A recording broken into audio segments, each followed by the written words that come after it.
Welcome to the Good Fight podcast. My name is Kim Bigler. Welcome back. We first established the Good Fight podcast for anybody that's new, jumping on, when my son, Phoenix Bigler, last year, 2023, July 2nd, specifically, had a sudden cardiac event just riding a bike, and he obtained a global anoxic brain injury after being dead for all intents and purposes with no pulse for up to an hour. God miraculously brought him back. God miraculously made him recover when against all odds. We were told that he would be dead. We were told he wouldn't survive the night, wouldn't survive the week, wouldn't survive the month, and he kept doing those things. And also we were told if he did, he'd be a vegetable for life. And even one doctor tried to persuade us to take him off nutrients and those type of things. And I realized very early on in this ordeal that it was a spiritual war happening. And I had the power, or I had the faith to push back whatever was coming up against me and my family, and particularly my son. In saying that, if you have not seen episode or season 1 of The Good Fight, that's all about that journey for us. And trust me, I was in the thick of it. I was in the valley. It wasn't like a cleaned up version of what we were going through. No, we were in it while we were filming that. And I just really felt from the Lord that other people had similar testimonies, because what I experienced, I was looking for testimonies where people had gone through hell breaking loose, all seeming lost, and where was God? How low did they sink in it? I needed to hear the raw and the real, as well as the redemptive. And I really felt like I kept getting cleaned up versions of things, and I didn't want the cleaned up versions of things. So we established the Reminding Coffee House in Covington, Louisiana. It makes this podcast possible, along with Studio 7. And they really helped me, or encouraged me, to keep continuing on with these testimonies that help people share their stories of where was God and how did he help us to overcome when all hell broke loose and all seemed lost. In this episode, I am bringing on a friend and fellow compadre of the Covington Police Department. Officer Andrew Llewellyn is with us to share. I first met Andrew. Most people do not know I'm the chaplain for the Covington Police Department, and it has been quite an honor because I've met some very amazing people, and that when that happened to my son, a lot of these amazing folks that I was doing ride-alongs with ended up at the scene of my son. So it's kind of like connected us for life, so to speak. One person who was at the scene was Officer Llewellyn, and he has his own story to tell that I thought was just, wow, how God is using all of our stories, even with among the blue and the police force and law enforcement field, to encourage. I would say God is moving in our hearts and in our lives and our families' hearts and our lives, and we wanted to share that more so more people can be encouraged to do so. So welcome, Andrew. I'm going to call you Andrew for this. That's good. Yeah, not officer, because I was like, first of all, I always called him Llewellyn. And I was like, what? I wanted to give him a Bible with his name on it, and I was like, what's his first name? So Andrew it is. Yeah. Thank you for having me. Welcome. And first of all, I want to know everything, but what I want to tell the audience straight up is that what really connected us back was that you were hurt in the line of duty not too long ago, and that has brought you back to the Lord, and I want to hear that story. But first, I would like to start, did you grow up with faith? How was your upbringing as far as your parents or your family or any faith influence in your life? Yes, ma'am. So my story starts at 6 months old. I had shaken baby syndrome, and I had a subdural shunt placed in March of '95. What is that? It's a shunt that it drains fluid from the brain, and it was going into my brain was swollen, and I had too much fluid. And if you don't know victims of shaken baby syndrome, they do not live the kind of life that I live. They're confined to wheelchairs. They're nonverbal. They don't have motor skills. If they do, it's hardly anything. So the doctors told my mom that be a vegetable, basically a meaningless life of taking care of me for the rest of my life. And my mom and my two aunts. Who shook you? My father. Okay. I don't know why. I mean, it's having my own son. It's like, right. I mean, and every which way I've tried to justify it, in the sense of maybe too young, because my parents, they had me young, right. At 18 years old, and it's not saying that's an excuse, but it's like I've always tried to justify it in the sense. Did your mom feel guilt about that? It was kind of like taboo. We never really like talked about it, other than like that's what my dad like. I just knew my dad did it. Right. I was in the foster care, the DCFS or Child Protective Service. They stepped in. I was in foster care for a few months. Wow. And at the time, my mom and dad moved to Colorado Springs, so this was all in another state. And at the time, my mom and all her family was in Mississippi. Oh wow. So she's, every time I think about it, it's hard for me not to tear up, because it's just an 18-year-old just had her first son, and now it's getting taken away, and for reasons that is heartbreaking. That, like I said, I'll never understand. Just with my own son and having the patience with him, and obviously it's a baby, so it's right. They're gonna cry. 6 months, yeah. So, but my mom, my Aunt Melanie, and my grandma, we call her Patsy, and my other aunt Missy, they just worked with me. My mom told me that doctor said I'll never walk. I mean, even though I may not walk till I was about 2.5, but I walked. Said I never talk. Ended up talking. I think one of my more prouder moments, or younger prouder moments, my mom will probably laugh when she hears this, but in kindergarten we had a play. Love you, Mama. In kindergarten we had a play, and I memorized every single line for everybody's part. Like if someone didn't know their line, they would look at me and I would tell them their part. Wow. Was she a prayer warrior? Like, did you recover just on your own, or did you have praying folks like that prayed in a miracle in your brain? Yes, ma'am. So I grew up Southern Baptist in a small Southern Baptist church. My grandma, she played piano and organ in the church. So my mom's side of the family, they grew up in church. My Aunt Melanie, like I mentioned, and my uncle Arnie, who's also been a huge influence in my life. They met through the church. And my mom, she always went to church like whenever they were little, so it grew up. So it was kind of, so as we grew up in church in a small country town, like it was, I'd be lying if I told you the exact population, but it was not big. Right. It was a four-way stop, turn red light, and one market, 2 gas stations. So you had a community contending for you.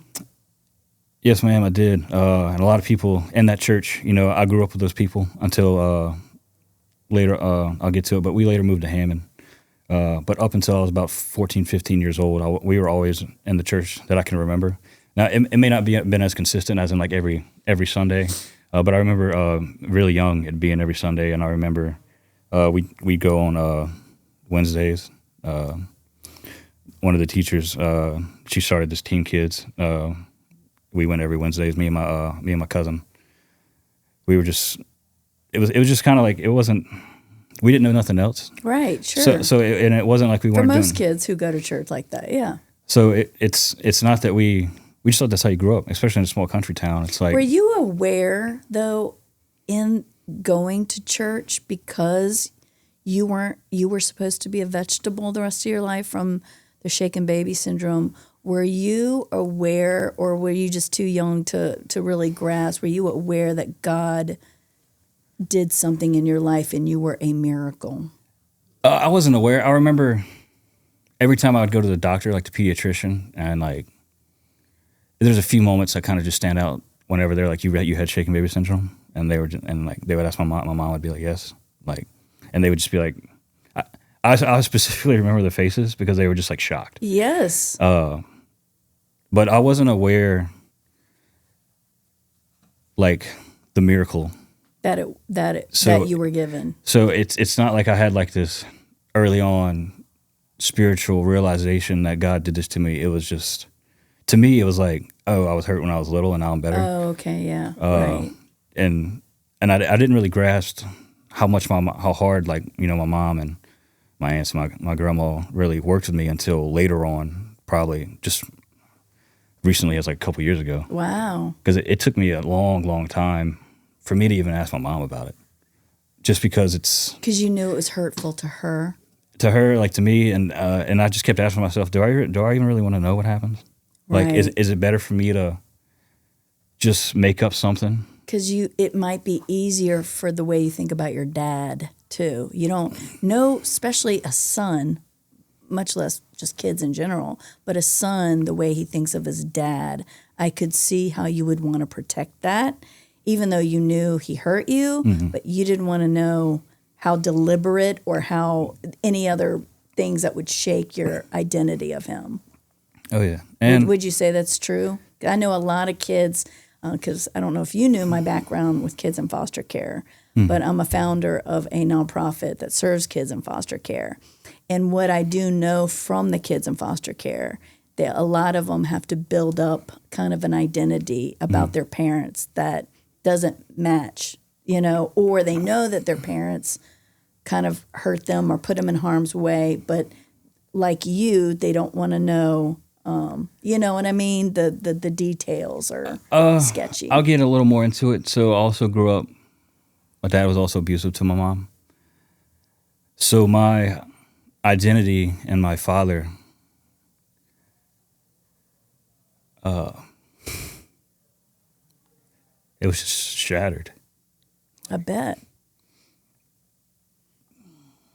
Always shattered, or was there a moment in your childhood where it dawned on you he was not good to you? Well, so he, from what I can remember, he was involved in the church, and then whether it was alcohol, whether it was sexual temptation, that stopped. And then just, you know, as a child, and you see your mom get, you know, attacked like that, it's just something that. So you did witness violence. Oh yeah. Toward your mom. I can't tell you how many times, but I can tell you, it happened so much that I can't give you an accurate number. Wow. So it was like a regular in your life. Where were you? What would you do in these moments? So during that time, I had two younger sisters. They're 5 and 6 years apart from me. And my grandma lived 50 feet from us. So whenever this would happen, I'd either run to my grandma's house and call my aunt and uncle. You know, my uncle, he was in the military, army, went overseas, Desert Storm. So I knew when he'd show up, everything would be all right. You know, then we would either stay at my grandma's or we'd go to, you know, their house. So I just never understood, like, why. So that happened. And I was also, that was also my first interaction with cops, was calling 911. And it wasn't, I mean, this was back in a time when, you know, cell phones weren't a thing. Right. And if they were, it was, as an 8, 9, 10-year-old kid, you don't know to grab mama's cell phone. Right. Or someone's cell phone. We had house phones. I know, and either dad would throw the phone to break it, so we couldn't call nobody. Like, it's like, and I don't want to try to portray that I had a terrible childhood. I just know there's more bad traumatic experiences. That's pretty traumatic. Than I can remember good. Yeah. I mean, I can remember like certain things, like certain Christmases, certain birthdays that, you know, that things happen, but that it turned into hell, basically. It's just because it was never. I remember as I got older and as I understood, and I don't want to. Also, don't want to portray that it happened so much that it was a weekly thing. It was always. I just remember always being on edge, right. Because and it was usually whenever my dad was drinking. Right. Sometimes it was great. You know, he was fun to be around. Sometimes. And sometimes it would just anger. So every time he would drink, it would almost become, as I got older, is this the night that's going to happen? When you say that, meaning kill your mom? No, just I mean, I don't know if my mom ever felt that way. I'm sure she may have a few times. But my mom, I mean, I'll give praise to my mom. She's no shrinking violet. Oh no, she. I think sometimes the reason, like, eventually, like it wasn't as bad because my mom would fight back. Right. Like Right. She wouldn't cower in a corner. She would stand up for herself. Not only was she protecting herself, she had 3 little kids to protect. Sure.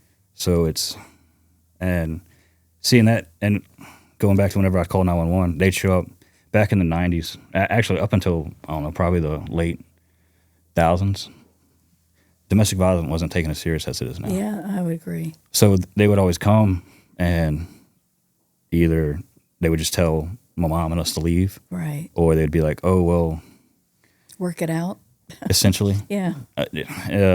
So, and that kind of led me to want to become like a protector in the sense. That's what I was just saying. That probably sowed a seed in your life of influencing you into law enforcement. Because your story of all the ride-alongs or all the cops, just in the past, and even former years friends who are cops, I always ask them, why would you get into this? And it's always an instance, you know, just a want to be a protector because they saw someone being unprotected or they were unprotected. And so it's very interesting how the Lord uses these bad situations, but it ushers into a calling. He uses them to usher a calling into somebody's life. But with that said, there comes a lot of baggage that doesn't get worked out in the job that God still has his fingers on, that, you know, that he doesn't want you bringing in any of that stuff into the job. And it kind of gets either what I hear, and you can correct me if I'm wrong, those things get worse in the job because it's been so, like, you know, it hasn't been worked out. Or it gets better in the job because they've allowed the Lord into their lives, which I don't want to take away from your testimony. Yeah. So we'll get there, but go on. So that was childhood. That was childhood. That happened. That happened all the way up until my mom eventually left and married my stepdad. My mom left and she got her own place. And how old were you? 16. Okay. She moved. At this point, we moved to Hammond. We moved to Hammond in 2008. Then I went to Hammond High. The abuse, it happened, but nowhere near as frequent because I've been this tall since I was 13. Not this big, but this tall.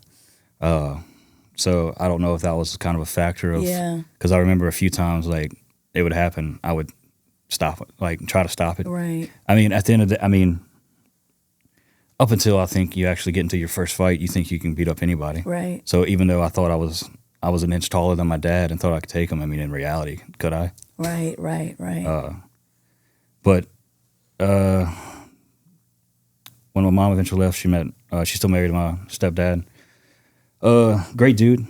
He's a executive chef in New Orleans. You know, he takes care of my mom. Oh, great. And that's all I care for. That's all I could ever ask. I just want someone to take care of my mom. That's what she deserves, yeah. And, you know, I'm thankful for him. I'm thankful she found him.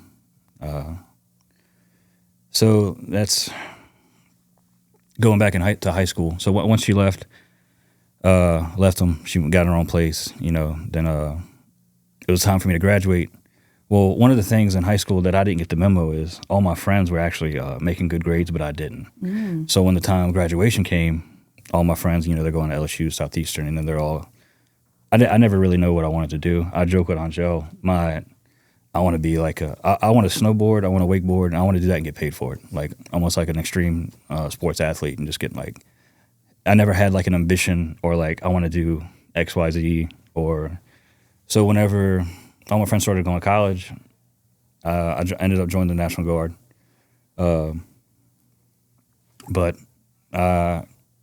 my senior year, I crushed my left hand, and I have 2 screws in here, and I can't straighten my left ring finger.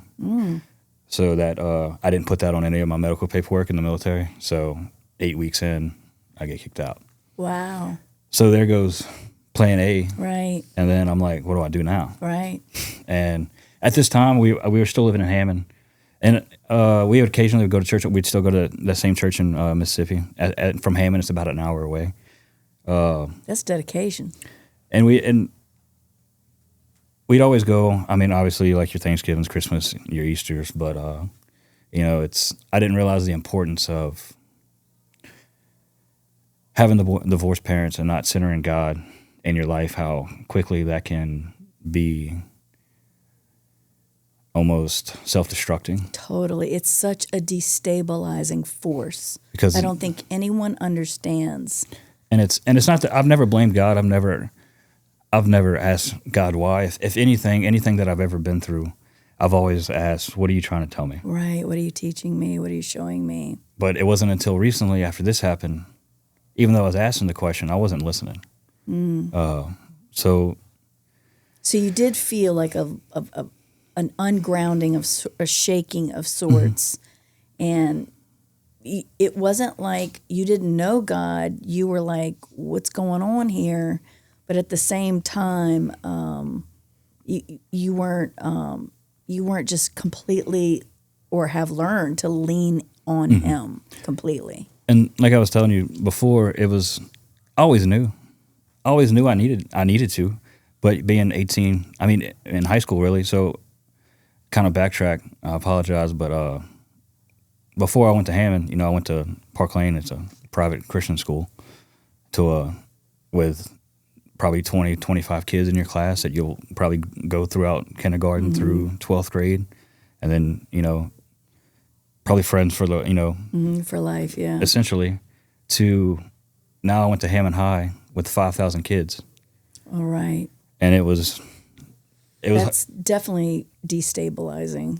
And it was back then, not to get too inappropriate, but at the private Christian school, if you held hands, you're like, what are you doing? Sure. Over there, they found out I was a virgin. They're like, dude, why? Yeah, right. So it just, even though they're an hour apart, yes, just the difference of lifestyles and I would say, and I believe it's way worse now, but what was acceptable back then, it's like oh, that's like nothing now. Oh yeah, yeah.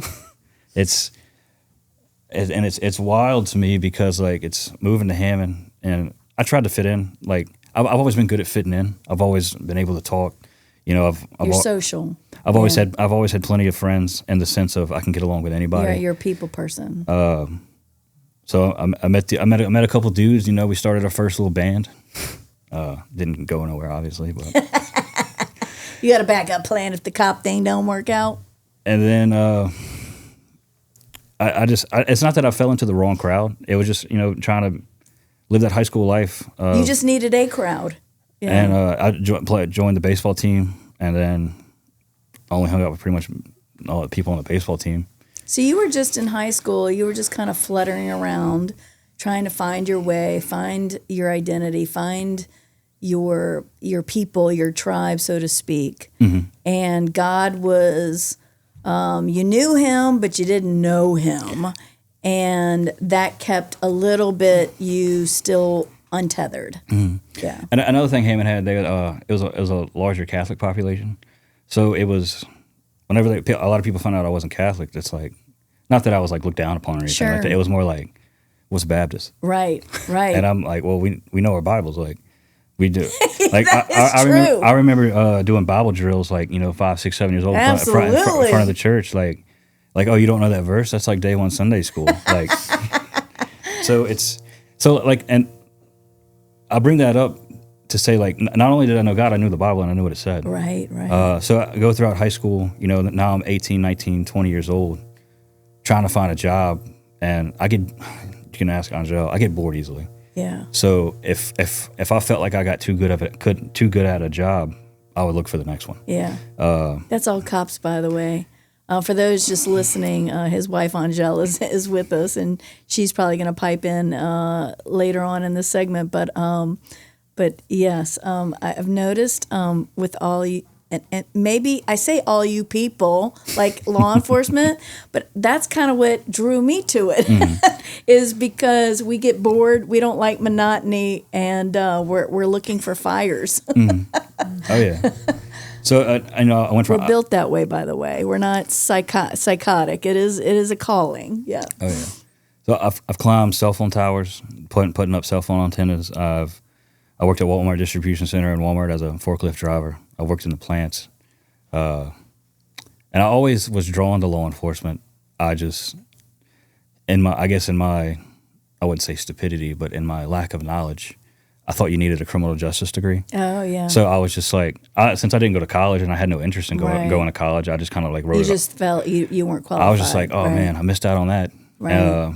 But then when I joined the Guard the first time, it was 2012. And then I joined again in 2017 and actually got in. I got all the necessary paperwork. I usually joke, I love my country so much I joined it twice. So it's, did the National Guard. At this point, so from 2015 to about 2018, I was on fire for God. I started that small Baptist church. I would go drive an hour every Sunday. Like I said, my grandma played the organ. My uncle played guitar and would sing. My cousin would sing. Now, how did you go from cold to on fire? It just happened. So probably, I originally tried to join the Guard in 2015, and at the time I weighed 280 pounds, and they usually put like a projected comeback date at MEPS, and the dude laughed and said, "There's no way you're losing this amount of weight." And I joined the gym that night, and I went every day for 2 years, and I lost like 140 pounds. So that kind of kicked off a revival for you. And in the process of doing all of that and going to the gym, losing weight, I was also, at this time I was working at Walmart Distribution Center, and my schedule was Tuesday through Friday. So I had Saturday, Sunday, Monday off. Oh. So I didn't mind driving the hour and spending all day Sunday going to church. Getting physically healthy, and also which spiritually. led into spiritually healthy. So that's I didn't interesting. Then I've played guitar since I was 8 years old. So my uncle asked me, "Hey, do you want to start playing in the church?" So there was purpose and engagement there. And then we got a new pastor who was on fire, who I love. I loved having him, and I can listen to him preach all day. So he was packing and imparted that to his people. And then his wife sang, my cousin sang, my sister would sometimes play piano. We're a very musical family, so just having purpose and going in and playing every Sunday and just on fire. And at the time, kind of like how you mentioned earlier, I was in a relationship with somebody, and I was so on fire for the Lord, I knew it was wrong, and I slept on the couch. Nothing. Like, it was like, but it was almost like, what are we even doing? Right. Like, it was just. Now, where did you lose that? Where did that go awry? Where did you get disconnected? Or is it a slow fade? So I get back I was gone from military training. I was gone 11 months with boot camp, and I went to Black Hawk School. Gone 11 months. And throughout boot camp, was still on fire because, I mean, you don't have no cell phone. You have instant communication. So you really just got the people that you're with, and I brought a Bible. So I would just read, and I was still on fire. 2 days in, tore my quad, and I was like, because if you get hurt, you got to stay and recover, right. and then you go through boot camp again. And I just remember praying, like, God, why are we doing this right now? Like, and like I said at the time, this is whenever I thought I was in like peak physical condition. I was 160 pounds. I could run 2 miles in 12 minutes. I could do 100 push-ups, 100 sit-ups, and then day 2, quad tears. Wow. So I'm praying. Wake up the next day to go do PT. Or I'll wake up earlier to go tell the drill sergeant, said, "Hey, I can't run." And then as I'm walking down the steps, I don't feel no pain. And I'm like, all right, that's weird. So I was like, let me go to PT, see how it feels. We run a 3-minute mile, or we run 3 miles and no pain. And I was, and then it kind of hit me like, did praying really work? or did I not think, or did I not do what I thought I did? Right. So obviously I told myself that I was like, oh, I got healed. Like, because if you've ever torn a muscle, you 100% know that's what happened. Right. So I was like, I was excited. I was like, thank you, God. Right. Like I'm here alone. Like, I was in Missouri at the time. Didn't really know nobody because it's And only you're like, you're with me. you're only it's day 2, so you don't know anybody yet. Right. So I was, and that brought me to be like more on fire. Went through boot camp, went through Black Hawk School. They started the church I was at. They started doing the live churches, so on Sundays I would watch it live on Facebook. And I would also go to the services on Sundays that at the military base would offer, and come home and just it was alcohol was what got me. So nothing will numb a spiritual life more than alcohol. So those 3 years, from 2015 to 2018, I didn't drink. If I did, it was half a one, and I felt guilty. I tell Angela before, I'll get into it, but I told her before we started this journey, I was like, I'm worried because the last time I was on fire, I became so serious about it. It was just my immature spiritual knowledge that, you can't have alcohol, and anything the Bible said that was potentially bad for us, I was like, can't have it. So yeah, we didn't realize there's a bad, it wasn't until now moderation, everything's as long as it's used in its proper context. Totally, and you're not using it to medicate. Yeah. So it's so that's what happened. So I started out at the time I lived with my sister, and we had one of her friends, and Hammond. If you know Hammond, it's a college town. So one night, going out one night, turned into 2 nights, turned into 3, turned into 5, turned into 6 nights, and I didn't go to church because I knew I wasn't living the life God wanted me to. Yeah, guilt, shame, condemnation. So I didn't want to be that person that would go when it's not God's time. I'm going to live however I want, and when it is God, I never wanted to portray that I was just some fake person that was like. My biggest fear was having someone look at me and be like, "Oh, I want to be just like you." Right. But in reality, they don't know what I'm doing. Right. And I realized I kind of had a problem when I started going to bars without friends, and I would just make friends with whoever was there. Oh, yeah. That's when you know you're in trouble.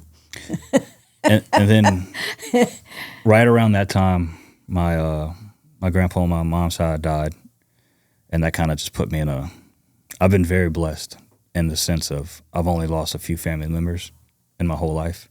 A great uncle, a cousin, or like a second or third cousin. My grandpa, and on my dad's side, I've only ever lost another great uncle, and within the past 2 years, lost my grandma on dad's side. So I've been super blessed with the amount of family that I have, and just super, super, super lucky. Obviously, I'm dreading the day that something happens to everyone, but I've just been very lucky. So that first initial blow with my grandpa dying, it really kind of resonated with me in the sense of, like I said, I never was mad, but I didn't necessarily understand, because that summer, I got so bad in alcohol that I couldn't even pay my truck note at the time, and I got it repossessed.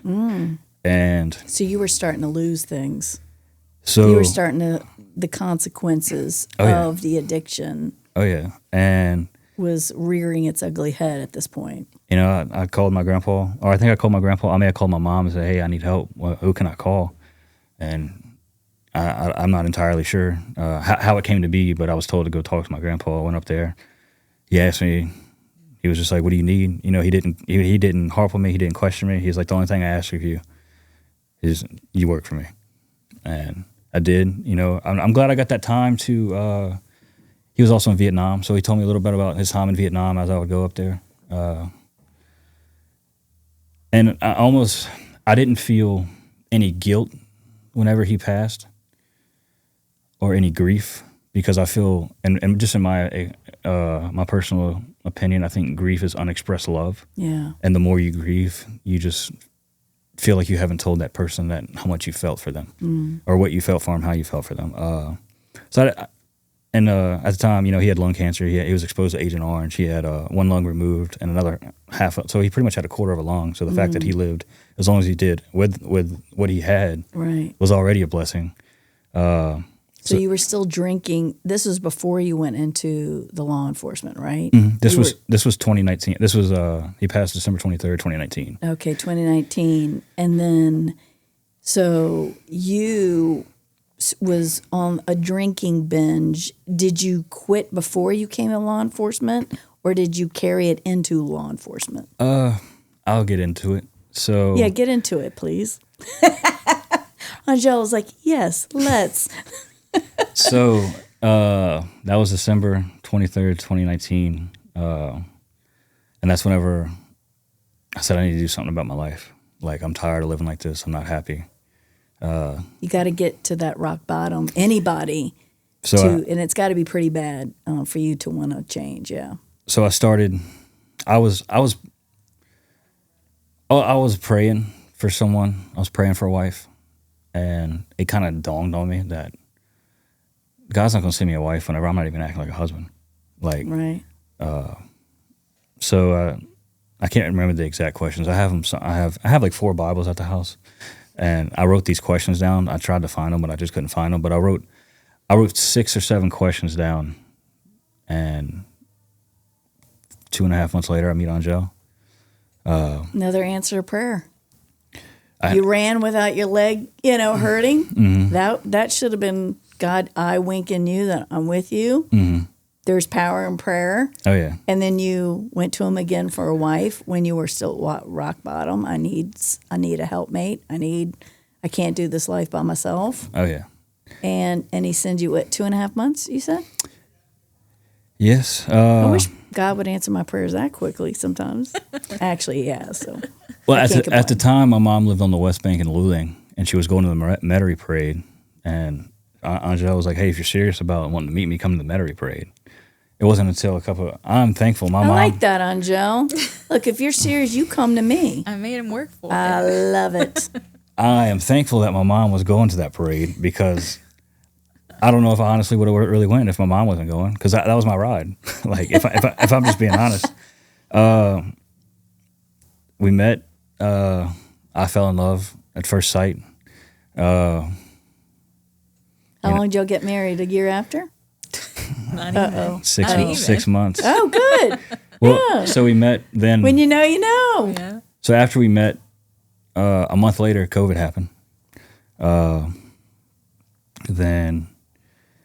We kind of had the same values and morals. Like, we both wanted to be a Christ-centered relationship.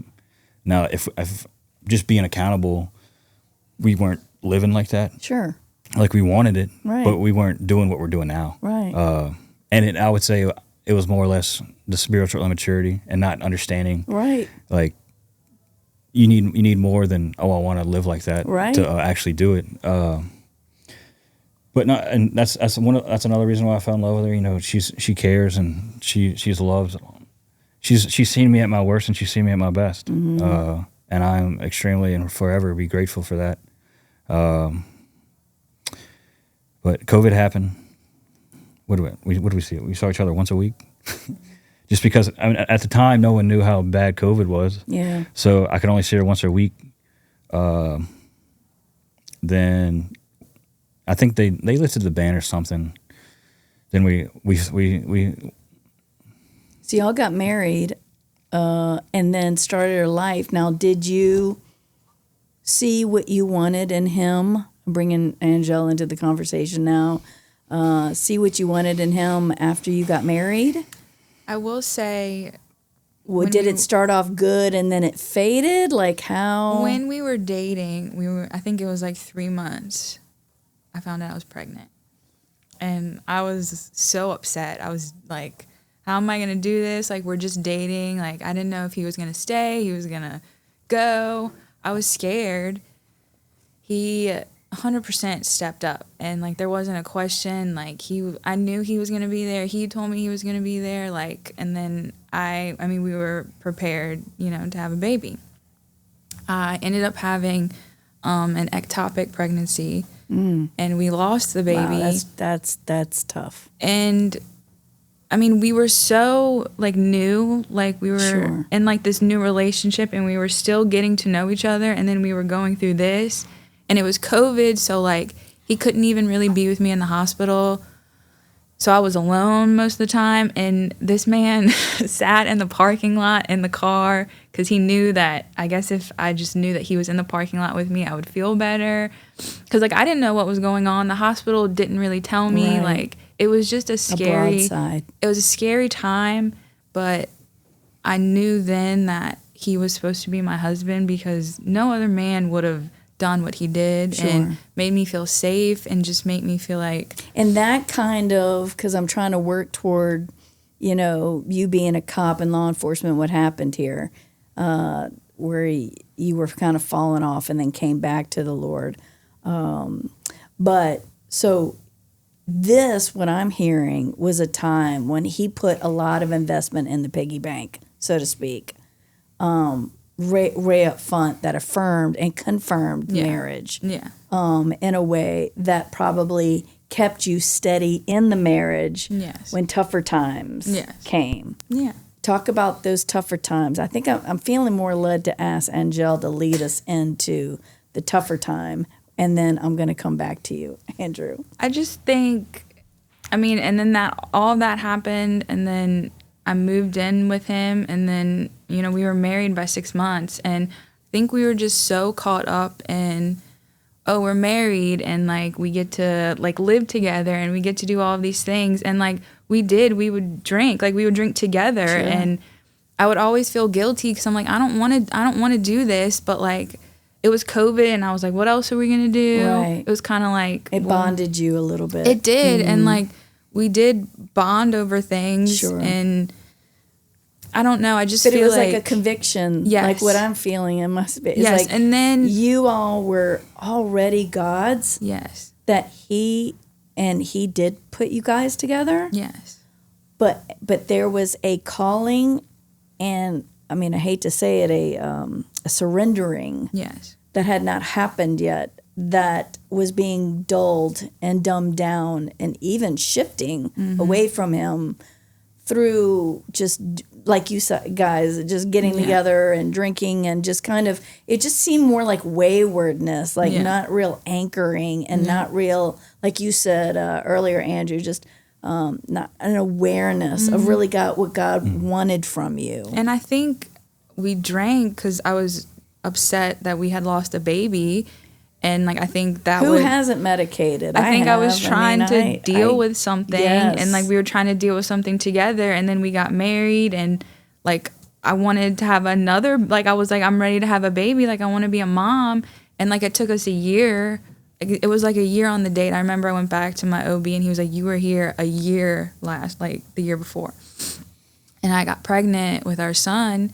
And, obviously, like, I stopped drinking. And there was a point where I was worried that he wasn't going to stop. Right. So you I hate to say it, kind of came first, so to speak, in this journey. Yes. You being a mom, you had to stop drinking, pregnancy, health of the baby. Yeah. Now the realization of being a parent. Mm-hmm. And so you were kind of drying up, which I would assume kind of lifted off a spiritual fog off of you. Yeah. And you probably felt more of the Lord at this time. And you were growing or shifting into this new adulting season. Yeah. And was Andrew trailing behind?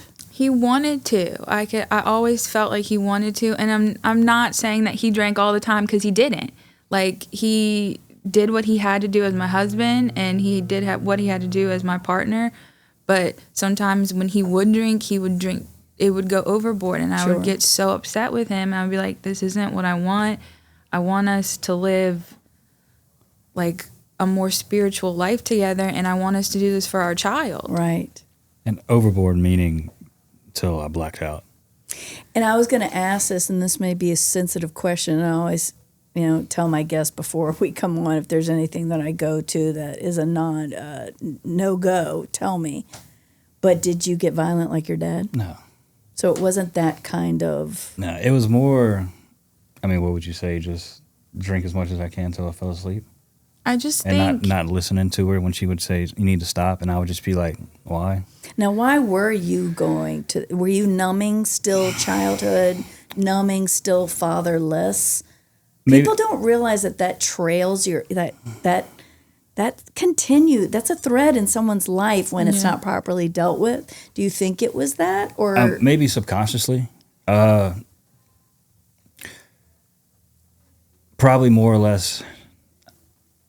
This is just my own young and dumbness. I just never saw a reason why.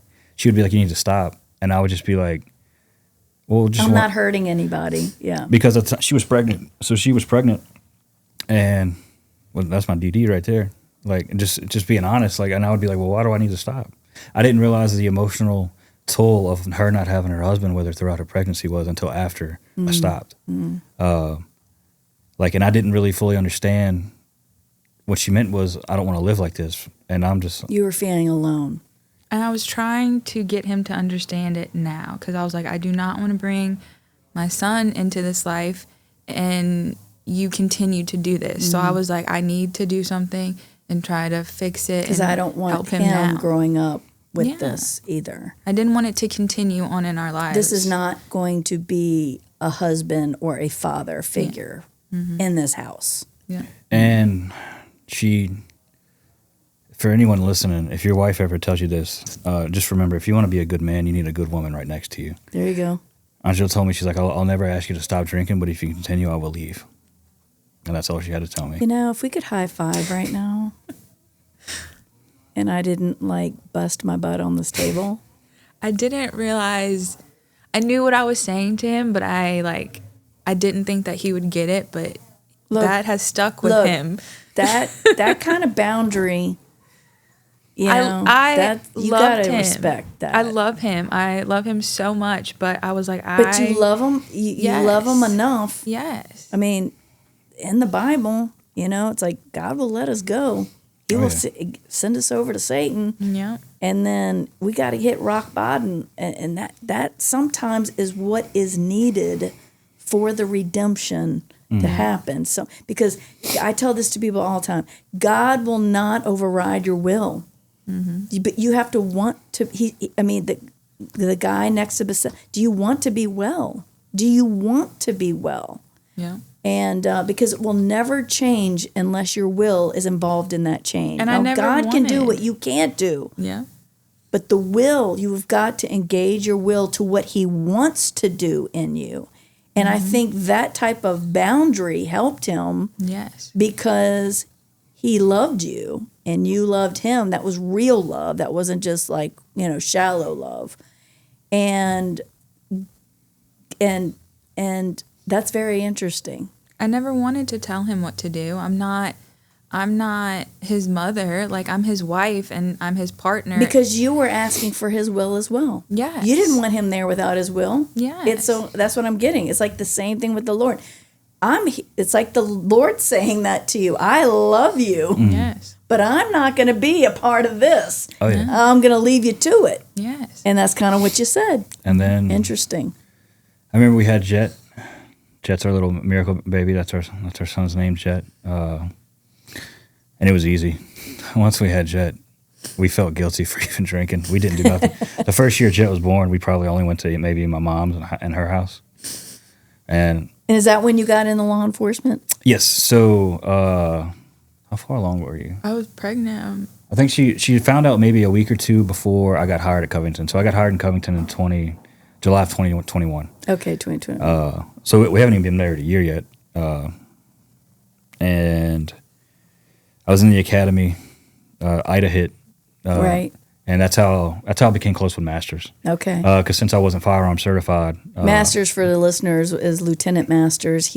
I've had him on the previous episode. I think that's episode 2 of season 2. You can look him up, and he's got his own story to tell. And that's how we all know each other. So since I wasn't firearms qualified, I had to pretty much hang around with Masters, which was fine with me, and we clicked right off the bat. I don't know why. The Lord. It's, I just like, some people have asked me like that I work with, like how like why are y'all so close? We just are. we just get along. We understand each other. Like there's never like any like awkward silence anytime we talk. That's like, usually what happens when the Lord is in folks. Like really, truly, their spirits know. Like we're spiritual beings, and when you have the Lord in your life, even if you're not walking, like so to speak, perfectly with Him, your spirit knows. Yeah. And another person who is engaged in that way. So that's very interesting. Oh yeah. So go throughout the academy, graduate. My first weekend, I fell in love with law enforcement. Now,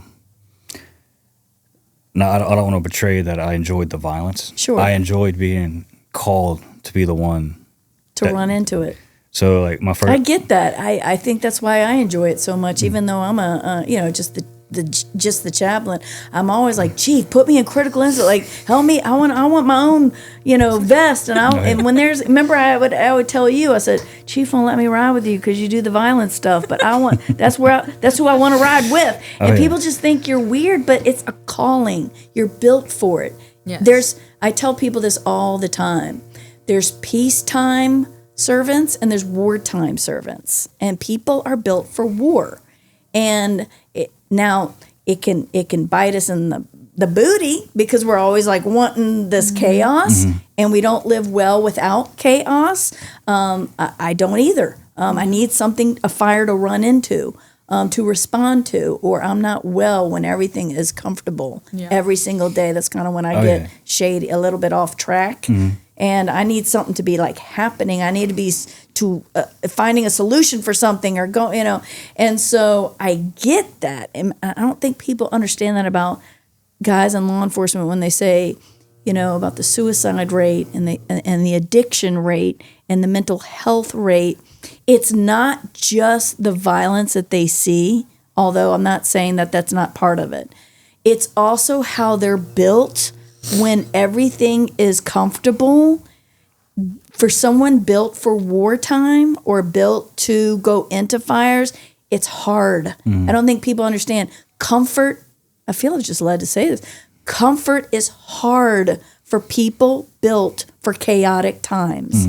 And if we don't have a shepherd or a leader to help us navigate ourselves in comfort zone and family life, because family life can be the worst. I'm just being honest. It could be the worst. It just totally throw you off. You're like, I'm supposed to be out there cracking, and so that is part of why I feel like the leadership, and we're about to get into that, is that spiritual leadership to help navigate law enforcement officers, military, first responders, is not just because the humanity, the brokenness, the violence, the worst of humanity sometimes they see on a regular basis, but it's also because they are built to war. They are warriors. And how do you live a warrior life built for war when things are comfortable for too long?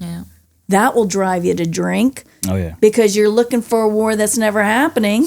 And again, I understand you when you say it's not like I'm trying to say violence is great. I love violence. That's not what we say. That's why I'm a great advocate for the blue, because I'm like, I get it without being an officer myself. It's like, that's not it, but you have to understand that's the calling. You have to be hardwired to run into a fire. People don't realize that. You're like, oh, you're crazy if you... No, you're hardwired because that's how God made you. If we didn't have people who were called, developed, and prepared and made in their mother's womb to run into fires, so much... Think about those people. If we had no first responders, I mean, I just think of the fires right now in Los Angeles or Pacific Palisades and those surrounding areas. If you don't have people willing, because I'm looking at some of these firefighters and what they're running into, and go, I don't have that. And the Lord's like, yeah, He does. That's why I made Him to do it. And it may cost some people their lives. And so that's kind of where also a lot of addiction comes in, and gaming too. I've talked to people who are addicted to the gaming, video games, just to like Call of Duty, just to have that, because that's that rush that they can't get in the real world. So it manifests, and I don't think people understand that. I always try to get churches to go identify a law enforcement officer, a first responder, a military person in your church and raise them up to lead a group. Because unless you're built like that, you don't realize that some of these small groups and Bible studies are not hitting a warrior. And they need to be. They need to minister to that person the way that they were created. Anyway, I go off on a tangent because I've been wanting to talk because people just think it's the violence y'all see. No, it's not. It's because they're warriors, and comfort is like it's like their worst nightmare is comfort. They got to be activated. And if you're not on active duty, you don't know what the heck to do with yourself. Okay, go ahead. And just to kind of... Sorry for the tangent, audience. Where were we at? I don't know. I will say I was terrified when he told me he wanted to be a policeman. You said I thrived along. You loved, and you were terrified. I was terrified because I was pregnant. And I was like, "You're gonna go be a..." Because I mean, I didn't know anyone who was like a police officer, and I was like, what's gonna happen? Like, what are you gonna have to do? And then like, I'm gonna be with our son, and he is assigned the violent stuff. But I couldn't even go along on ride-alongs and with I didn't know that until he became a cop, and like he would tell me things that he would kind of tell me stuff that he did and things that were happening. But like he truly found his calling in life.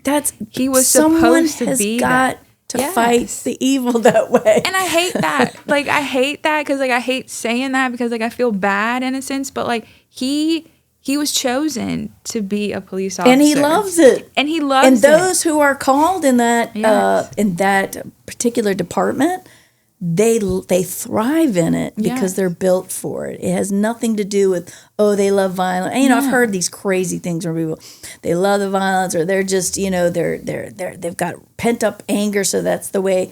No, they're built for it. I'm not saying there's not bad cops. I'm not saying that people haven't made mistakes in their law enforcement careers. We're in our flawed humanity, but they're built for that work. And Chief, being a great chief that he is, he can identify those giftings, how someone is built, and what they can handle and what they can't handle. And he puts you, it sounds like a perfect diamond in a perfect setting, which we'll go into now. But sometimes, again, being in that arena means you're putting your life on the line, which you did one day. Yes. Before I get into this, I just want to touch on, so for almost 4 years now, seeing traumatic stuff, one of my biggest problems that I didn't realize what I was doing was it's not that I never wanted to tell Angel anything that I saw or what I went through. Were you trying to protect her? I just didn't want to burden her. Sure. Because I didn't want her to feel like I felt. Sure. I didn't want her to have the nightmares. I didn't want her to have the anxiety. Like I was literally telling her last night, Masters kind of touched on it too. Anytime we go out in public, there isn't a time where a scenario doesn't go in through my head where I feel like something's going to happen and I have to protect her and Jet. And I told her, I was like, it's I don't think I'll ever be able to turn it off.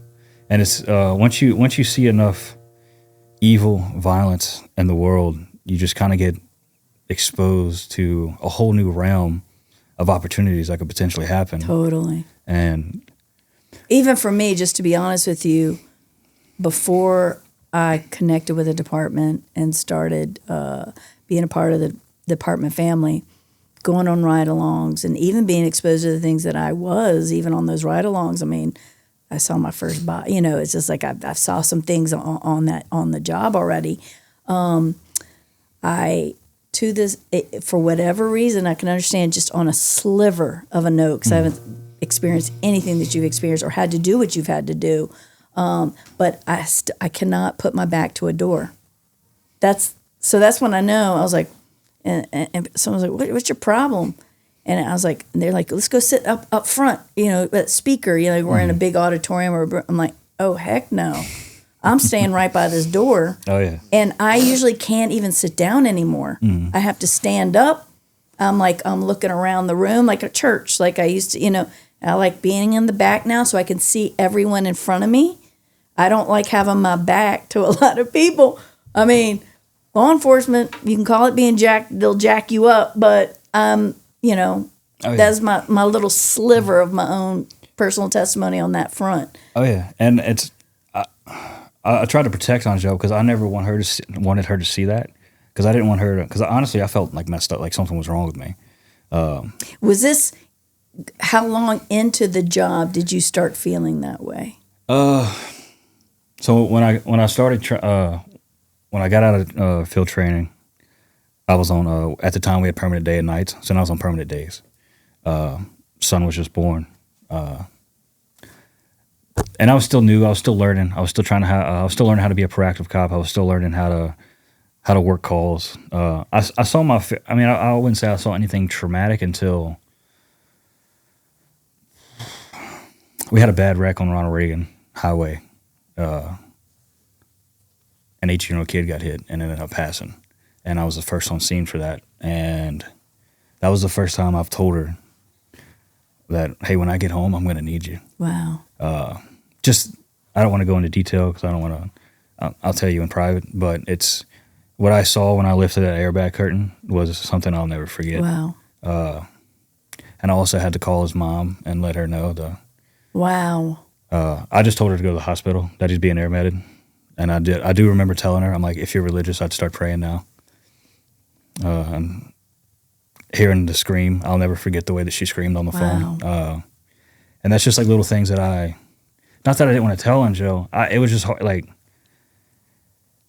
I felt like if I told her, she's not going to understand what it did to me. I know, I hear that from cops all the time. And it's not that, and I didn't want to open a door to where, like, if she's asking me a question like, oh, well, can you do this? I didn't want to get mad. Right. So I kind of just avoided the whole conversation in general. Because then you end up like, you didn't want to project that onto her, right? So that one. Did you understand that? They was just doing it to protect you. Yes, and when we were in that time, like, I didn't understand, and I would always be like, what's wrong? Tell me what's wrong. Because, like, I knew something was wrong, but, like, I think he would come home and want to decompress, and he would want to see Jet, and, like, there really wasn't a time, and, like, I think he knew that, like, it's not the time, I don't want to talk about it, I don't want to have to put it on you, but, like, I didn't understand that. It was hard for me. And so those type of incidents started piling up on the job? Essentially, it's like you don't get over the first vision, the first scream. One thing from a mother. One thing I'll never get over is seeing, just elderly people that have passed, and whether they passed, or they're say they're going to the bathroom and they fell on the floor and that's out, or they're in bed. That's what I saw, by the way. You'll never forget that. You'll never forget that look. You'll never forget the color of their skin. Sometimes, there's been 4 or 5 times where they may have just passed and we're doing CPR. You'll never forget the feeling of ribs breaking for the first time when you do CPR. You'll never forget the sound. And it's not like in the academy, they don't tell you this. You don't understand. Like, we understand we're going to go through trauma, but it's not like to this extent. Right. But saying that, even if they could somehow like explain it to me and I can understand this is how I would still choose this job. Sure. That is what comes with it. Just like in military, no one can promise you. It's almost like promised. Like when Jesus says, in this world, you will have tribulations. But behold, I have overcome the world. It's kind of like that going in when you're called and built to be a warrior. He's saying you're going to have tribulations, just like the chief or a military officer. You're going to face these things. It's not an if, it's a will, it's a promise. But I love what Jesus says after that, but you will come out. You will come out. And so that's what I like what you just said just now, is like you would still do the job. And I think many in it would say that. That's when you know it's a calling. It's not a calling like a hired hireling, like a pastor. I don't know who in the world would want to be a pastor with what pastors go through unless you are called to it. And a hireling would just will leave. They just won't, because you're not called. But if you're called, you will go through what you got to go through. But boy, if you don't have Jesus. Oh yeah. And it's one thing that probably hit me the hardest. One of the officers I work with, we get called to a lady that was 4 months pregnant. She went into labor and she had the baby at 4 months old. So now I wasn't the initial responding officer. This is the first time that I have ever made sure I was the last person to that call, just because we just had jet. And the guy that got there, he understood that. He it's kind of like, oh, what's take it? Like, why didn't you get here quicker? Because I pride myself on how well I know the city of Covington and how fast I can get places. Right. And after it, I told him, I was like, hey, like I purposely, I went the longest route possible. Unfortunately, he had to. He ended up, giving CPR to the baby. He brought the baby back to life, but ultimately it ended up passing. Right, it's too young. But seeing the things that you don't think that you'll ever see, it'll just, like, I'll still have images of the little baby. Another thing that happened a little bit later after that, the priest and Miss Ruth. Oh, yep. I responded to that. Yeah. That was horrific. I'm not going to talk too much about it just because it's still active, but I'll never forget. I even asked Cheat, because that's when I came on. I came on right at that moment, and I think for the moment, because I was able to offer comfort and prayer and kind of be a bridge to the community. But I had to ask Cheat. I said, how does someone see bodies in that way and not be traumatized for the rest of their life? And he's like, this is what we do, Kim. And it was in that moment that I was like, and that's why I'm here. Like, I just was like, gee, if you, like, and so I started praying that Jesus over your minds. Because I may be unseen a lot, but I am not, as you all now know, I am not like not doing something.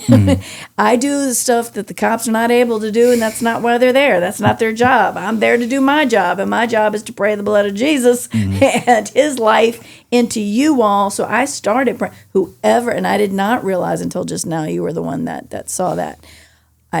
Whoever was the first responders to that, Lord, put your hands on their minds. Yeah. Like, heal their brains of the trauma.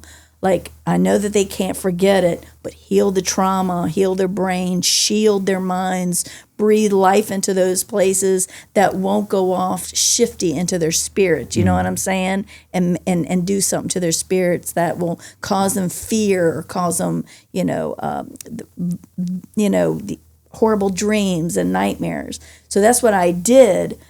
But it was in that moment that you just said where I realized the greatest need for the department was someone praying for you guys in that way. And then that just started kind of, I would have dreams about it. And I just wouldn't tell Angel. Or I finally, after all this happened, and I finally could, like, I can tell Angel anything now. But, sure. It was like every time I would try to open my mouth to talk, like, essentially, if you want to speak metaphorically, it was like the devil was tightening my throat, and not letting me. And right. I would get so angry that I just wouldn't talk about it. Because he knew you two together would be a force to reckon with. So when, and then me and the guys that I work with, we all live by Isaiah 6:8, here am I, send me. Like how you're saying, like, we don't, I wish there was no violence, but since there is, like, send us. Because we're going to be the ones that are going to perform. Yes. And we're the ones that are going to know what we're doing. Yes. It's a calling. I tell people that it's necessary. We have to have people who operate tactfully, strategically, and calmly in those situations. And it's definitely something that you have it or you don't. I'm sure if you train enough and you train enough stressful situations, but in the heat of the moment, I would agree. When there's been plenty of times when we were working nights, we're just talking, BSing, or we might be eating, and we got to drop everything, and then we go from somewhat relaxed to now we got to operate to our most professional and best ability. Right. And kind of going into that, where I don't know if you ever heard. So we operate on it's like the stress color chart. There's black, red, orange, and yellow. Blacks mean like straight tunnel vision. Like you're just straight. Right. Right. The most stress you could possibly imagine. Right. Then you got red, orange, and yellow. And me and my buddies that I worked with, we pretty much determined that we were operating in the red and the orange. And whenever you have so many, like me and my with all officer Mike, we've gotten in plenty of vehicle pursuits, foot pursuits. We've done I'm definitely proud of what we've done together. And we've operated in the red and the orange so long that whenever your body goes through those adrenaline, the high adrenaline spikes, so adrenaline dumps, your body needs 12 to 24 hours to decompress, to come back full circle. Calm, your brain needs that rest. And I was telling Angel the other night, we never had that. It was, and a lot of these things would happen on the weekend, on a Friday night. So now we got 2 other 12-hour shifts to work. Right. And then now Monday comes, we're exhausted, but now I got to be husband and father. Right. And I caught it. We were talking about it a couple of weeks ago, and I told her somehow or another I switched marriage for work and work for marriage. Right. Yeah. Unintentionally, because like I said, I was still. That's really normal, by the way, as you know, Angela. I hope you do. Everybody that I talk to, that seems to be the norm. And all I could think about was when Paul said in Romans, like, I'm doing the things I don't want to do, and I'm not doing the things I want to do. Right. And I didn't know what to do. And it's not that I didn't turn to God. It's just I didn't think I needed him. Plan Z was God, but plan A through Y was my way. You're like, I don't have time for that. And I honestly didn't know how, because from my perspective, before I got hurt, how can God help me whenever I have to go to a call and have to make a split-second decision? Right, right. You didn't realize that he was your split-second. He was the wisdom in that split-second decision. And I hate to even admit it, but that was my. But I understand what you're saying. Because it's, and then I just couldn't enjoy anything. I couldn't enjoy going to the gym anymore because all I could think about was I have to be stronger, faster, more in cardiovascular shape than the person that wants to potentially kill me. Right. Because I'm not going home, or I'm just not getting a call saying I died because I was out physically performed. So then I couldn't enjoy the gym. At the house, all I could think about was things happening. Right. And not to skip too far ahead, but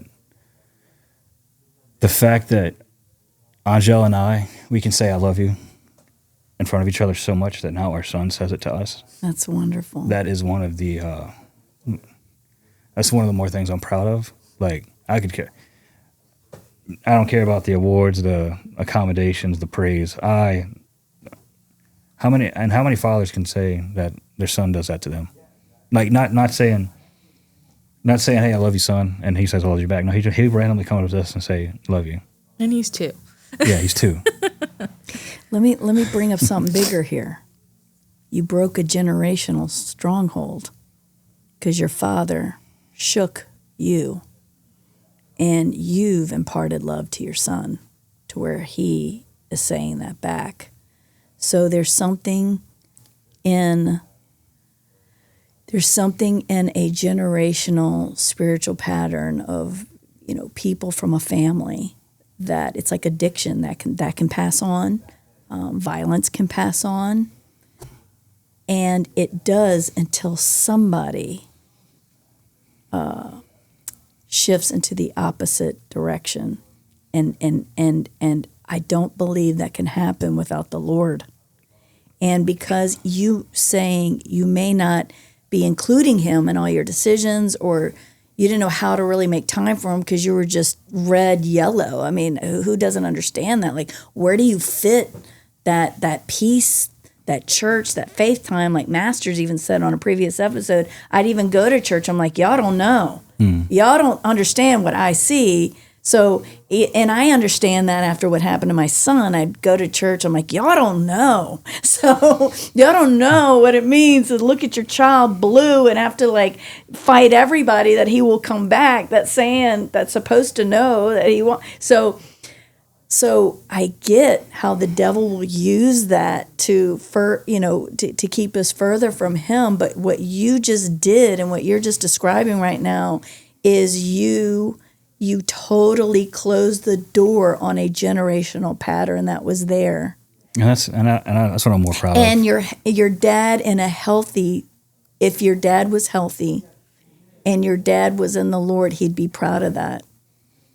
Because what I do know of fathers, Norman was one of them. Our previous guy, he had a horrible childhood, horrible. When you're in the Lord and your heart, because there's a reason why he was like that, as we all know. It just transfers.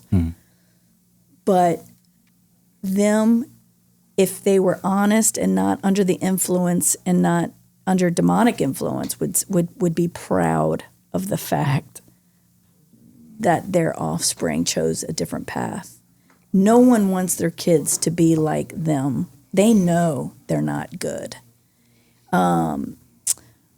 But it takes a healthy mind to understand that is what he would be proud about.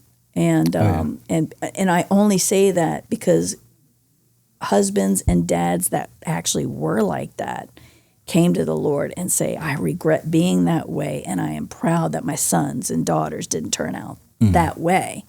So I know that is true. But the fact that you have changed a generational pattern, that is huge.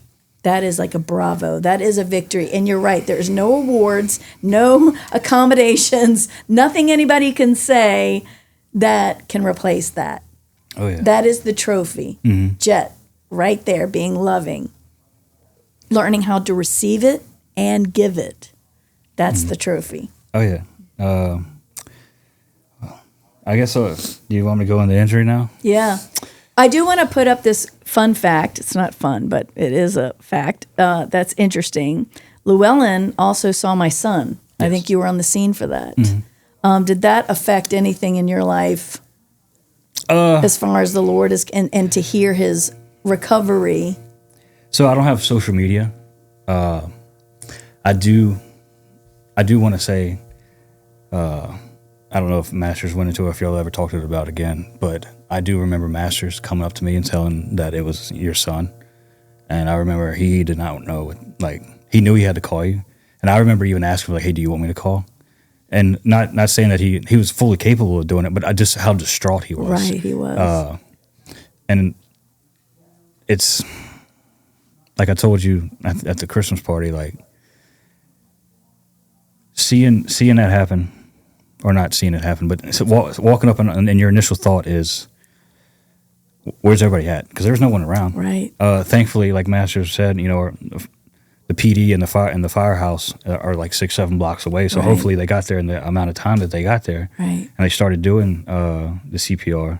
But the biggest thing is whenever Master said that the one of the officers, I was there and he was yelling at take him to the hospital. Oh yeah. And then, like I told you at the Christmas party, like he started yelling, so we started yelling because like get him there. Like, just and it makes you mad as a first responder because it's like what are we doing? Why are we not showing up doing our job to the best of our ability? Right. Like how many? Like it's not nothing against but it's. How many times have you shown up and done chest compressions, put somebody in the ambulance and taken them to the hospital? Right. Why are we choosing right now to do that? Right. Out of all the times. Right. Like it's not like, and I don't want this to be taken the wrong way, but it's not like it's somebody on hospice. Right. That it's a child. Right. And how I feel like that was part of the spiritual attack of this on his life. Like why wasn't that an immediate response done? And luckily, I don't know if it was the 4 or 5 intimidating cops yelling or whatever it was, but They put him in there. That officer, like Master said, he rode him to the hospital, gave him CPR. And I remember he came back to tell us, he was like, yeah, they got a pulse. And like how Master said, like, no way. Like, you serious? And I didn't know, like I said, I don't have social media, so I didn't know the progress. I didn't keep up with the progress. Angel showed me. And he called me after that call. Like, I don't know if you remember, but you called me and he said, someone's son, like, because I guess, like, he's like, I couldn't imagine, like, something, he always thinks about Jet, always, like, and he's like, I couldn't imagine something happening, and he's like, I had to do what I could for him, and everything that I could, and he obviously didn't tell me everything, but he told me, and then I just remember I would see your post, and I kept telling him, I'm like, look at how good he's doing, look at everything that he's achieving, and, like, you had a hand in that. I do remember thinking, whenever she showed me the first post, was, God's got a plan for him. Yeah. Like and it was like an immediate thought. Like totally. it wasn't like, but and I'm glad he's doing as well as as good as he is. Cause and he knows he would not be here if God didn't will him here because of all the impossibilities that were surrounding him in that alley. Oh yeah. And, but kind of, I watched the body cam of everything we did that night. So that was our first call of the night. And then we went to a domestic violence call. Wow. We had a drug arrest off a traffic stop, a couple other like complaints, but it's I think a lot of people don't understand as cops, like how Master was saying, that was your worst day of your life. Right, but you see it over and over. And now I just went to 3 other person's worst days of their life. Right. Like it's, and that it just takes a heavy toll because you kind of numb out because what can you do? Because I told her, it's like I became detached with my feelings or whether my conscience was callous because it's like we see so much. You have to. And you have to you have to find a way to deal with it. You have to find a way. And I didn't drink. I always said, I always told myself that I wasn't going to drink because of the trauma I saw. I always told myself I wasn't going to do any type of painkillers or any alternative methods just because it's, there was a point in my life where I was prescribed Xanax, Lexapro, and Klonopin. And one day I woke up saying, I am not going to need it. I don't want to take something that I have to function. Right. And I quit it all.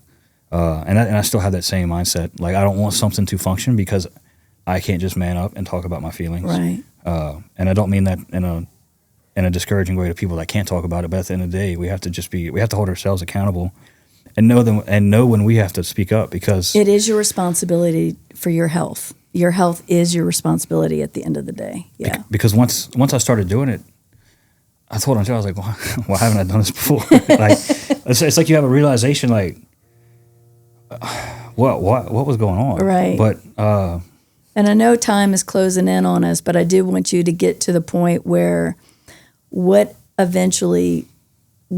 talk about when you got hurt, because y'all don't understand, like there was just a few people that I called like transformers on the force, and Andrew was one of them, and he was, towered over you and bulked up, and then he has not been able to walk because of he got hurt on the job. Bring us to that day. So it was October 4th. It was the weekend of St. Tammany Parish Fair. I was responding to a possible call of shots fired in the area of the fair. The sheriff's office was out talking to a guy, and they said that it was a guy named, I got the description. I went down towards the direction that the other kid said that he was in. It was off of Lee Road and River Road, if you're familiar with that area. And he was walking in the ditch. And I was like, hey, man, what's your name? He tells me his name. I was like, what's your date of birth? And then, I hit record. So if you ever watch the body camera, that's why I hit record after it, or that's why I'm out of the car, because I just wanted to make sure it was him before I just hit record on my thing. And he gave me his name and date of birth, and I was like, all right, too easy. And then I'm like, hey man, I just need you to come back with us, and just takes off running. And before I got hurt, I was like, heck yeah, foot pursuit, like this is what I love. About 50 to 75 feet in, I feel a pop in my right ankle, which was my Achilles. Kept running another 100, 150 feet. And then it's like I hit a wall. Oh, man.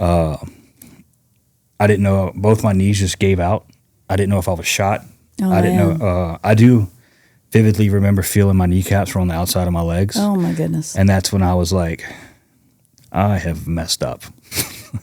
But at the same time, that dude's running, and he's also connected with he possibly could have a gun on him. Right. So if you're familiar with River Road, right there by Lee Road, there's a really bad curve. And this was at like midnight. So all I could think about was, I am not about to get hit by some car that does not see me. So Right. I'm, with my legs all contorted underneath me, I'm crawling out of the road. I'm telling dispatch, like, my radio number was 22 at the time. 22, I'm down. I need Acadian, potentially dislocated kneecaps. So I'm crawling. I get out of the road. The other officers show up. Acadians show up. And I honestly thought I just dislocated my knees because, like I said, since my kneecaps were on the outside of me, and then They just needed to be popped in. So I tried to move my right leg, or I tried to straighten my right leg, and nothing. Didn't have no movement. Basically, besides if the pain wasn't as bad as it was, I would have thought that from my knee down was gone. Get in the ambulance. In the most calmest way possible, I call Angel, and she didn't believe me because I was so calm. I pretty much called her and said, "Hey, I'm okay, but I think I dislocated my knees and I'm going to the hospital. You can come if you want."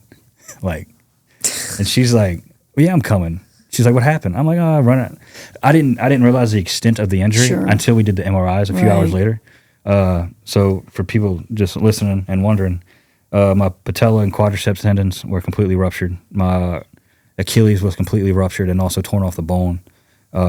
Every ligament, your ACL, PCL, all your CLs and your knee, torn, bruised, and strained. The medial lateral ranaculum, which is the tendon that holds the patella tendons down, anything white in your knee was destroyed.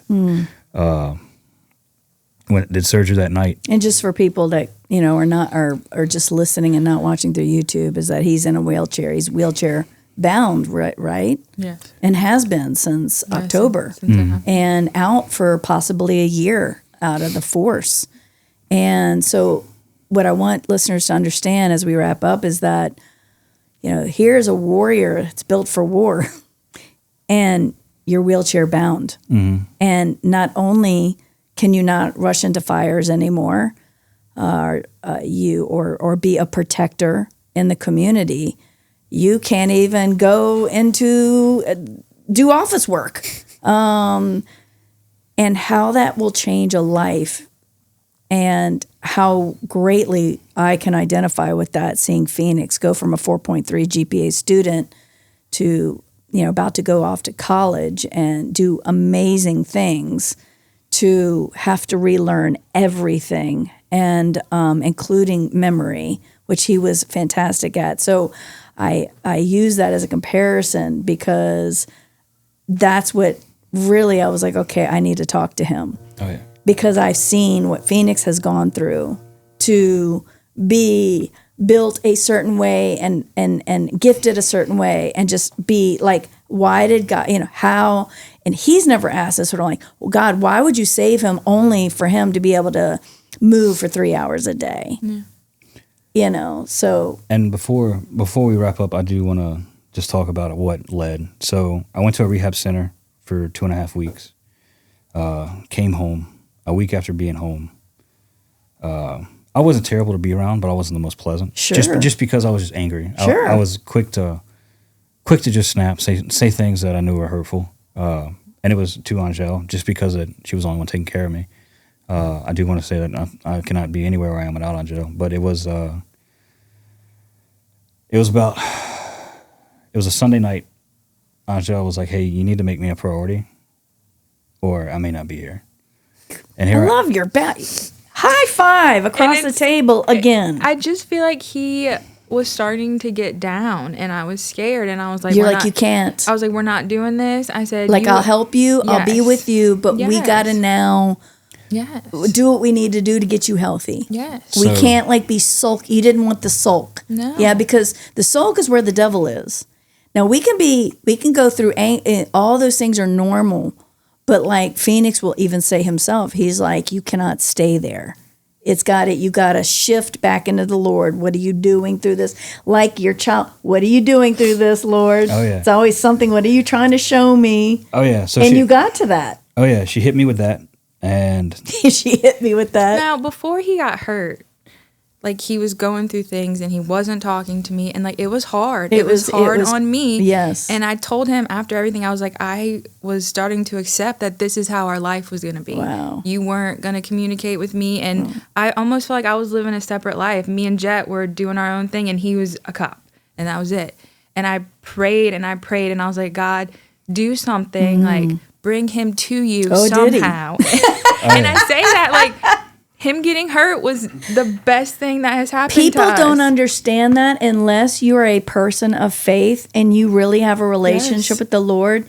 Because Phoenix said the same. I said, all right, because I was mad at God at some point. And I said, Phoenix, you're not mad at God. And he said, I'm better for it. And I'm like, how? Yeah. How are you saying these things? I know. I think people look at us crazy when we say, like, this is the best thing that happened to not only him, but to us and our family. But and the Bible says his thoughts are not our thoughts and his ways are not our ways. Yes. Oh, yeah. And, so she told me that. And it's about 2 a.m. So at this point in time, my legs were completely straight out in front of me. And they had these immobilized, so I couldn't bend them. I couldn't do anything. Anytime I had to go to the bathroom, it was this portable pot that I had to put my legs on this bench because I couldn't rest them on the ground. And I had to go really bad at 2 a.m. At the time, I just slept with her mom in her mom's bed. And I'm just helpless. I was like, I'm thinking, how am I supposed to be a husband and a father? My wife just told me that I got to make her our priority. I can't even move. And I want to put this into words to where I want people to really understand. That's whenever the voices started getting louder. That's when I was prescribed sleeping medication because I couldn't sleep because it was too painful. And I Googled how much sleeping medication do you need to use the overdose.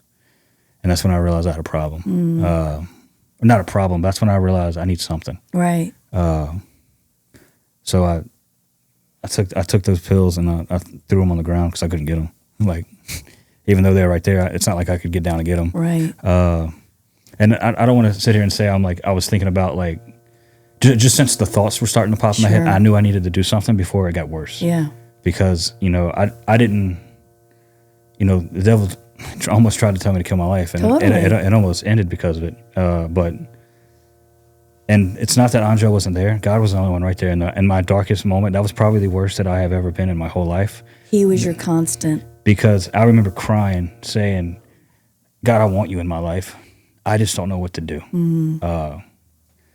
And I started watching, like I told you, I watched Pastor Craig Groeschel, and every day I would watch a sermon. I would write down what I would get from it just so I can be more intentional. Sure. I started doing Bible plans, and I would also write down just so I can, instead of just like reading, be like, oh, I read that. No, I would write that down. And I had I don't know if it's a dream or a vision. I was doing a Bible plan about putting on the full armor of God. And in this vision, it's me laying, it was kind of like floating in this, I don't even know what it, like I said, I don't know what it was. Sure.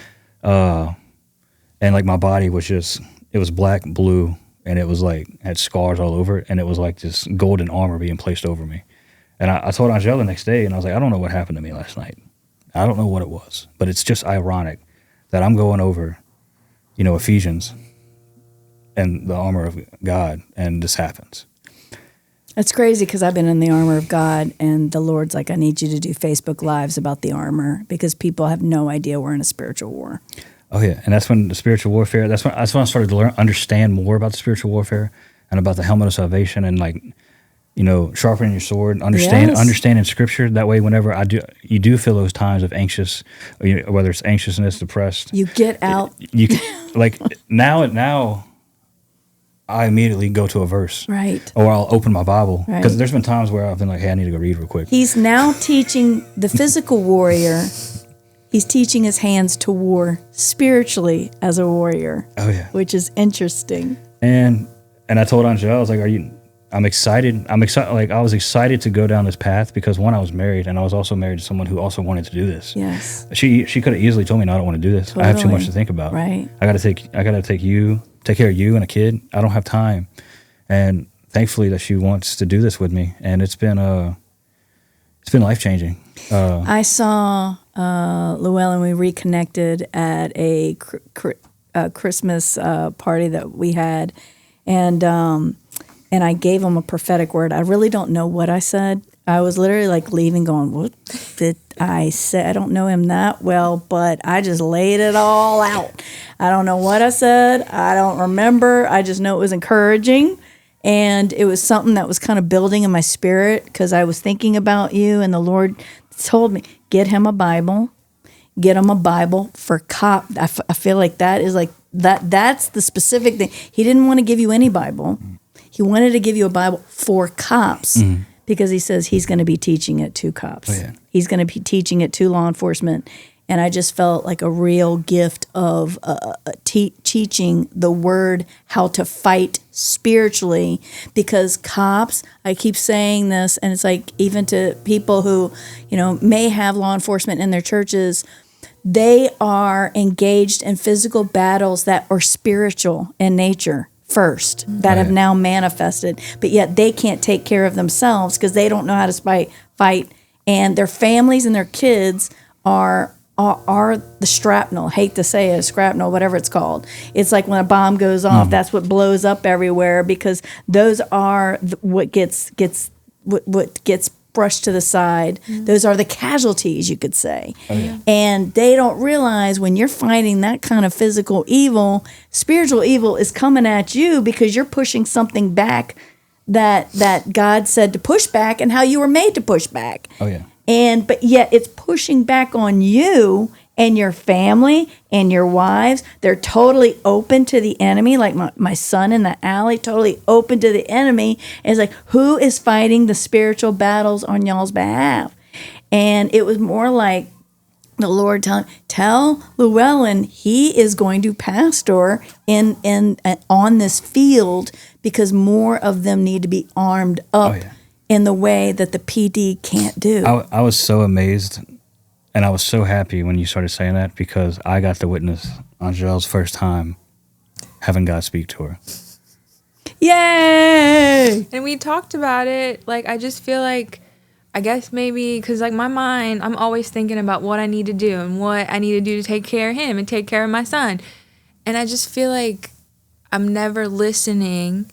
Like my faith is strong, and I just feel like I was never listening to God. And when we saw you that night, I was like, we need to go talk to her. Like, I was very drawn to you, and I was like, we need to talk to her. Just say hi. I was like, I gotta tell him something. I don't know. I can't leave without telling him something. That's how I felt. I was like, we need to just talk to him and then talk to her. And then we finally went over there, and like when you told us that, and I was just like, and I didn't have those thoughts in my head. And we have never met. We didn't even know each other. And you totally were just validating everything that we were doing as a couple and everything that he was doing. And then when you mentioned him having a group, he had always said, he's like, I feel like I need to do something greater. Yes. He said that. And like, he never knew what that was. And then when you said that, he was like, that's what I need to be doing. That's what you need to be doing. And I, of course, am here to help in any way. But you're the one, because I am not an officer at the end of the day. I am sent to officers, but I am not an officer, and it needs to come from you. Oh yeah, and I'm just there to provide that spiritual support, because I do know how to fight spiritual battles, and that's why I feel like I'm sent into law enforcement to be an influence, because I know how to, people look at me and, Kim, and, she's funny because, I'm just humor all the time, which is really a deflection because I can actually be super serious. So it's either you get serious or really funny, and they don't, and people don't see, no, man, but I don't know how to war like you all, but I know how to war. Oh, yeah. And that's what y'all need, because y'all are in a war and you need warriors to come almost fight on your behalf. When you're fighting in the ring, they're fighting what's coming at you outside the ring. Oh, yeah. If that makes sense. Yes, ma'am.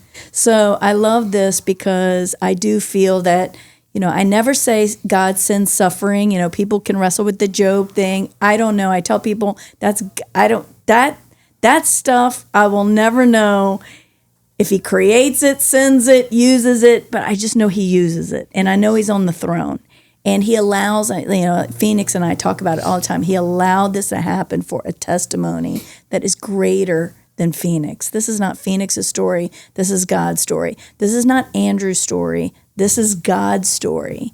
And there needs to be, I can't say this enough, there needs to be almost like just people that know the word, grounded in the word, but also know the relationship of God, that has that loving daddy, sees God the Father as daddy, because that's the kind of intimacy the Father is looking to have with you.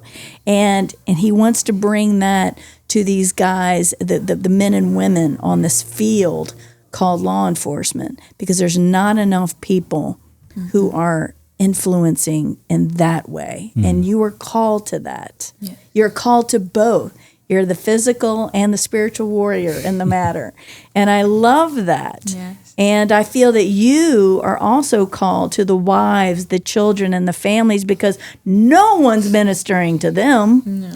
There's even outlets for guys to get mental health these days and stuff. Who's talking to the wives? Well, I just feel like the wives are just like, this is like how I felt. This is how it's supposed to be. But it doesn't have to be like that. So tell people now how you've already gotten together with one of your own, and you've already had a breakthrough in sharing the influence of Christ, and now that has led to starting a group that's small, but will grow from there. Oh yeah, and like Andrew was saying, I've always felt like I needed to do something bigger, or I was meant for more. And then whenever you told me that you felt like I was made to help law enforcement, it kind of gave me the idea of just members of law enforcement kind of coming together and establishing how to break those generational curses. Because I could have not changed regardless if this would have not happened to me or not. Angela probably wouldn't have been here in another year, 2 years, or whether it would have. And her leaving because I can't communicate does not sit right with me. Right. You may have lost your legs temporarily, but you saved the marriage. Oh yeah, and that's lost your legs, saved the marriage. Love that. But also to kind of come back to that, I feel like this was going to happen regardless. Yeah. Whether it was at work, whether it was at the gym, whether it was something.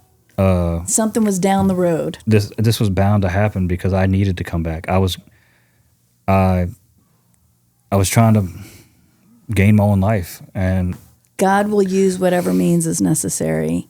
He'll use it. And then I was broke me down, and now I'm trying to help those people because I can help. I'm just trying to understand why we can't talk about it. Right. Everyone, and I think one of the most annoying things, and a lot of people that experience trauma may say this. A lot of people say you just got to talk about it. Well, that's great and all, but how do you do that?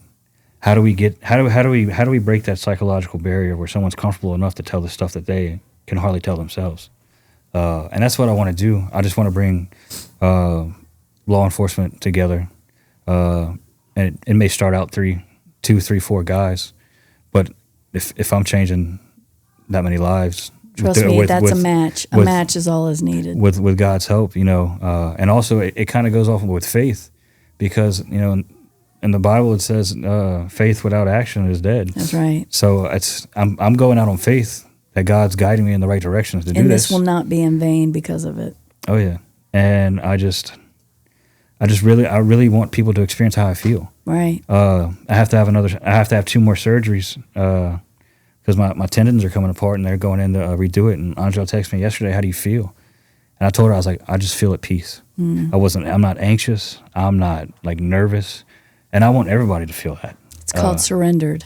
Yeah. It's when you are truly surrendered to whatever God wants for your life and you trust Him, that peace comes. That's where peace is. And I was on the phone with the Masters yesterday, and I was telling them, I was like, it's you may feel like, or other people may look like it seems like you don't care, but it's like, you just don't know what it's like to just be, your mind's just calm. Right. And Masters is on board with it. I got a couple other buddies that are on board with that I work with, and Yes, no, I'm seeing my prayers manifest. Yes. Y'all see, y'all don't know where I'm at. Let's just put it this way, for the PD that I am in. Mama's been praying, and I'm starting to see the fruit of those prayers. So that is just amazing, and I just thank you all for coming on here. And what I want to tell the listeners as well is that these stories are so important, not just for the hearers, but it really does what Andrew says is needed. People need to talk. How do they do that? Well, he's doing it now. He's processing with all of you listeners right now. He's processing with me. He's processing with Gerardo, that's behind the recording station. This is part of how God does it, and we need to talk more, not less. But we have to start establishing, whether in churches or in our homes or even in the corridors of law enforcement and other lines of work, we have to start establishing safe places and safe spaces to be able to do that in a way where there's no judgment, that someone can say the deepest, darkest thing, and it's just listening. And it's also sharing our own stories with one another, because that is how the light gets brought into the situations. And talking about it is like what you just said, just establishing one or two, and you talk. And where the real growth is then you talk, that's healing. But what makes stronger, you have to replace that with something. And that's where the word and your spiritual, walk and your truth about Christ and all that background of church and the word that you did have, that's where it's going to come. It's going to be now new water. So, because when you talk and you empty out, something needs to come in and replenish and strengthen and refresh in a way that is going to be transformative. And that's where that comes in. And so I'm here for it. I'm with you guys. I love you guys. Yes. I thank you for sharing your story. And as we always do on the podcast, either you can pray or I can pray. But you want to pray for law enforcement and people suffering and in this way that you've experienced. This is usually the first time people pray out loud. So I'm just letting you know. I've kind of hits people up the head with it, and they're like, what? Like, mass? I mean, you want to pray? You can pray. So I can pray, but I always give the guest first dibs. I'll go. I'll pray. Yes. Heavenly Father, thank you for allowing us to come here today and given an opportunity to talk about your greatness, Lord.